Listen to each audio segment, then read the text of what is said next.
আমরা আজকে কোর্টে পাঠাবো, আমরা 10 দিনের রিমান্ডের আবেদন করে পাঠাবো, এরপরে বিজ্ঞ কোর্ট যেটা ভালো মনে করে। যশোরে যখন ধরা হলো, তাদের তো আমরা ওইভাবে চিনি না বা চিনতাম না। তাদের একটাই ছিল, আমাদের কিছু অন্যান্য এভিডেন্স আমাদের কাছে ছিল, যে এভিডেন্সের মাধ্যমে আমরা তাদেরকে চিনব। এবং ওইটাতে কিন্তু দেখেছেন যে ডেভিড ইমন, সে আগে আমরা যত ছবি দেখেছি সবগুলোতে অনেক বিরাট বড় বড় মুখ ছিল। মুখগুলো সে কেটে ফেলছে যেন লোকজন হয়তো খুব সহজে না চিনতে পারে। আর ভারতে যেহেতু সে পালাইয়ে যাবে, যেন লোকজন বুঝতে না পারে, এটার জন্য সে কিন্তু এটা ক্লিন শেপ করে তারপরে গিয়েছে।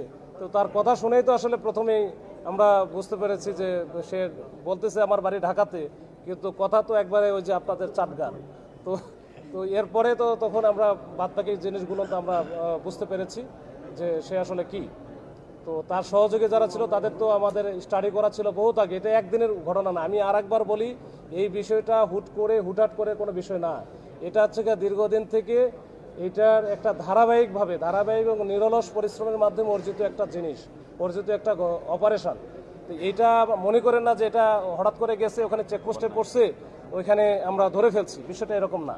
এখন তো অস্ত্র মামলা হচ্ছে, এই অস্ত্র মামলায় আপাতত রিমান্ডে নিয়ে আসবো, এরপরে আস্তে আস্তে তার অন্যান্য যত মামলা আছে সব মামলায় যাবে এবং আস্তে আস্তে